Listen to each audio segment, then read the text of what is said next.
30ാമത്തെ എപ്പിസോഡിന്റെ തുടക്കത്തിൽ അന്ന് ടാക്സിയിലുണ്ടായിരുന്ന ആളുടെ അഡ്രസ്സ് കണ്ടുപിടിച്ചെടുക്കുകയാണ് ആദേശ്. അബ്ബാസ് എന്നായിരുന്നു അയാളുടെ പേര്. കുറച്ചു കാലം മുമ്പ് കമ്പനിയിൽ നിന്ന് ഒരു ഫീമെയിൽ എംപ്ലോയിനെ ഹരാസ് ചെയ്തതിന് ഇയാളെ മർജൻ കമ്പനിയിൽ നിന്ന് ഫയർ ചെയ്തത് ഓർക്കുന്നു. എത്ര നാളായി? ഞാൻ കമ്പനിയിൽ കയറിയ സമയത്താ. കുറെ നാളായെങ്കിൽ പിന്നെന്തിനെങ്ങനെ ഇപ്പൊ റിവെഞ്ചും കൊണ്ടുവരുന്നേ? സംഭവം കഴിഞ്ഞ ഇടയ്ക്ക് എന്റെ പുറകെ അങ്ങേര് കുറച്ചുനാൾ ഭീഷണിയും കൊണ്ടൊക്കെ നടന്നിരുന്നു. ശരി, എന്നാ വണ്ടി കയറ്, ഞാൻ നിന്നെ വീട്ടിൽ കൊണ്ടാക്കാം. അവനെ എനിക്കൊന്ന് കാണണം. ഞാനും വരും. നീ വീട്ടിൽ പോന്നു, അത്ര തന്നെ.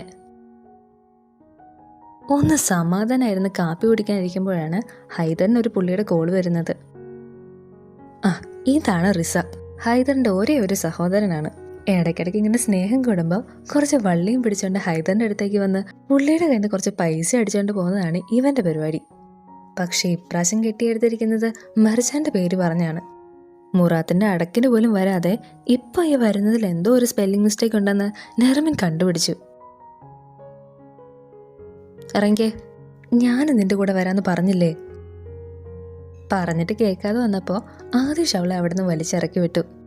ഈ കലാപരിപാടികളൊക്കെ ശ്രദ്ധിച്ച് ജമാൽ തൊട്ടിപ്പുറത്ത് നിൽപ്പുണ്ട്. ഇവന്റെ സ്വഭാവം ഒരിക്കലും മാറില്ല, ശല്യം. അതെ, പോയിട്ട് വേഗം വരണം. ഒരു ഡയലോഗ് പോലും ഇല്ലാതെ ഈ ഒരൊറ്റ സീൻ കണ്ട് ഇന്നത്തെ എപ്പിസോഡ് മൊത്തം തൂക്കിയ ജമാലിരിക്കട്ടെ ഒരു കുതിരപ്പവൻ.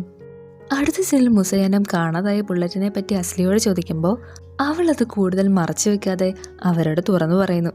ഇത് കേട്ട് ആദ്യം ഒന്ന് ഗുണദോഷിക്കാൻ ചെന്നെങ്കിലും അസ്ലി അടുത്തതായി നെസറിനെ കൂട്ടുപിടിച്ചതറിഞ്ഞ് മുസൈനം പൊട്ടിച്ചു അവളുടെ കാരണത്തിന് ടർണം. ശേ, ഇത് നേരത്തെ ആയിരുന്നെങ്കിൽ ഈ കുരുപ്പ് എപ്പോഴേ നന്നായി പോയനെ. എന്നെ പറയാനെ, വൈകിപ്പോയി. അന്വേഷിച്ച് പിടിച്ചു വന്ന വീട്ടിൽ ആരും ഇല്ലെന്ന് കണ്ട ആദേശം ജമാലും പിന്നെ അവിടെ നിന്നില്ല. പക്ഷെ യവൻ അവിടെ തന്നെ ഉണ്ടായിരുന്നു. ബൈ ദ ബൈ, ഇതാണ് അബ്ബാസ്. അവർ പോയ ഉടനെ അബ്ബാസ് നെസറിനെ വിളിച്ച് ഈ വയ്യാവേലി ഏറ്റെടുക്കുന്നതിനായി കൂടുതൽ പണം ചോദിക്കുകയാണ്. രാത്രി ഒരുപാട് വൈകിട്ടും ആദേശ് കുറച്ചു മുന്നേ ഇറക്കി വിട്ടെടുത്തു നിന്ന് മറിച്ചാൻ ഒരടി പോലും അനങ്ങിയിട്ടില്ല. ഞാൻ നിന്നെ എത്ര നേരം വിളിക്കുന്നു, നീ എന്നെ ഫോൺ എടുക്കാഞ്ഞേ? എന്തു പറ്റി? അല്ല, പോയ കാര്യം എന്തായി? അയാളവിടെ ഉണ്ടായിരുന്നില്ല. നീ എന്തിനാ ഈ തണുപ്പത്ത് നിൽക്കുന്നേ? സമയം എത്രയായി? നിനക്ക് ഉറക്കമൊന്നുമില്ലേ? നീ പിന്നെ വഴക്കുണ്ടാക്കാൻ നോക്കുകയാണോ? അകത്തേക്ക് പോ. ഇത്ര നേരം നിന്നെ നോക്കി നിന്ന് എന്നെ പറഞ്ഞാൽ മതി. അല്ല, ഞാനൊരു കാര്യം ചോദിക്കട്ടെ, അവള് നിന്നെപ്പറ്റി ഓർക്കുന്ന നീ തന്നെ ഇത്രയും റിയാക്ട് ചെയ്യുന്നേ? ചേടാ, അതിനിപ്പം ഞാനെന്താ പറഞ്ഞേ? ഒരു മിനിറ്റ് ഒന്ന് കണ്ണടച്ചപ്പോ ഇപ്പുറത്തെ കട്ടിൽ കിടന്ന സാധനത്തെ കാണുന്നില്ല. നമ്മള് പിന്നെ എവിടെ പോവാന്? മുറി വിട്ട അടുക്കള, അടുക്കള വിട്ടാ മുറി. നീ ഇവിടെ ഉണ്ടായിരുന്നോ? നിന്നോട് ഞാൻ പറഞ്ഞു ഇങ്ങനെ മിണ്ടാതും പെറുക്കാതെ ഒന്നും കയറി വരരുതെന്ന്. നീ ഇവിടെ എന്തോ കാണിക്കുവാ? എനിക്ക് വിശന്നുകൊണ്ട് വന്നതാ. ഇനി അതും കുഴപ്പമായോ? നിനക്ക് ഞാനുണ്ടാക്കി തരാം, നീ വെയിറ്റ് ചെയ്യ്. നിനക്കിതൊക്കെ അറിയാവോ? നീ എന്നെ പറ്റി എന്നതാ വിചാരിച്ചേ? നോക്കിയോ.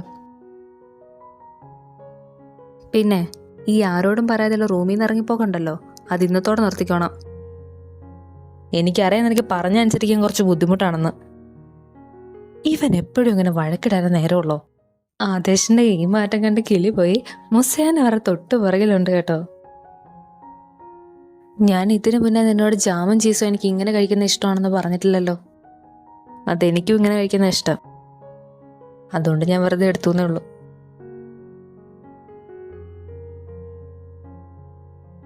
കൊള്ളാം, പക്ഷെ കുറച്ചുകൂടി ഇമ്പ്രൂവ് ആവാനുണ്ട്.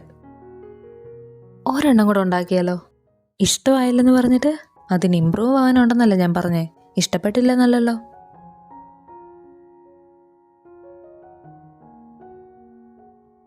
പിറ്റേ ദിവസം രാവിലെ ആദിഷിന് ജമാൽ അയാൾ എവിടെയുണ്ടെന്ന് മനസ്സിലാക്കി എന്ന് പറഞ്ഞ് വിളിച്ചു. മർജാൻ രാവിലെ എഴുന്നേറ്റ് വരുമ്പോ കാണുന്ന കണി ഇതാണ്. നീ എന്താ നോക്കുന്നേ? എന്റെ കഫ് പിൻ ഞാൻ ഇവിടെ എവിടോ വെച്ചായിരുന്നു. ഇന്നലെ അതവിടെ നിലത്ത് കിടക്കുന്ന കണ്ടു.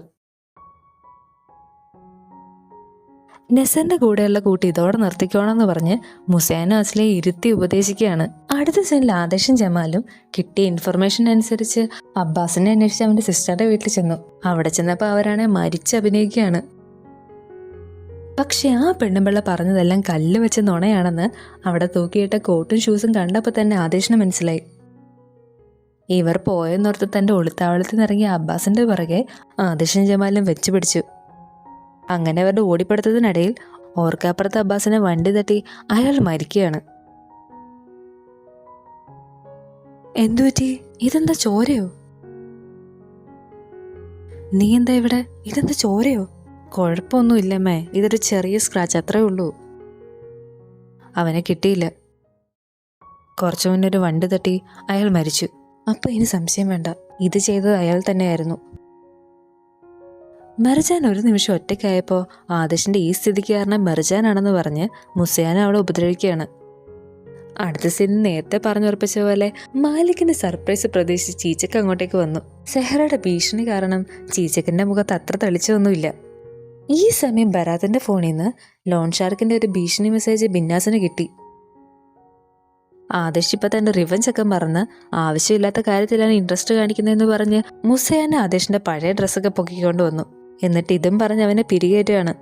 ഇത് കേട്ട് മെർജാൻ പുറത്തുനിന്ന് വരുന്നുണ്ടെങ്കിലും അവൾ അവിടെ നിന്ന് നൈസായിട്ട് മാറി. മാലിക് ഭയങ്കര എക്സൈറ്റഡ് ആയി ചീച്ചക്കിന് മേടിച്ച റിങ് അവൾക്ക് നേരെ നീട്ടുമ്പോൾ ചീച്ചക്ക് എടുത്ത വായിൽ അവൾക്ക് ബ്രേക്കപ്പ് വേണമെന്ന് പറയാണ്. ഇത് കേട്ട് അന്തം വിട്ട് മാലിക് അവളെ പറഞ്ഞു മനസ്സിലാക്കാൻ ശ്രമിക്കുന്നുണ്ടെങ്കിലും അവൾ അവിടെ നിൽക്കുന്നില്ല. എവിടെ? നിന്റെ മുറിവൊന്ന് നോക്കട്ടെ.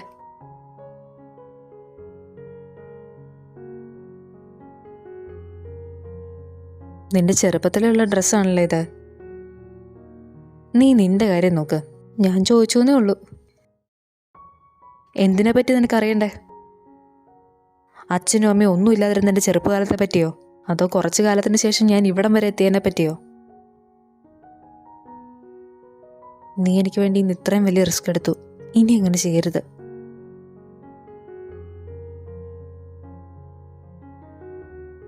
ഈ നിറം ഇത് താഹിറിനും ഇഷ്ടമായിരുന്നു. നിന്നെപ്പോലെ അവനും എൻ്റെ ഫാമിലി ചെറുപ്പത്തിലേ നഷ്ടപ്പെട്ടതാ. നിന്നെ കാണുമ്പോൾ നിന്നെപ്പോലെ അവനും ഇപ്പോൾ ഒരു നല്ല നിലയിൽ എത്തിയിട്ടുണ്ടായിരുന്നു നന്നായനെ. ആർക്കറിയാം, ചിലപ്പോൾ അവനിപ്പോൾ നീ പറഞ്ഞാൽ നന്നായി ജീവിക്കുകയാണെങ്കിലോ.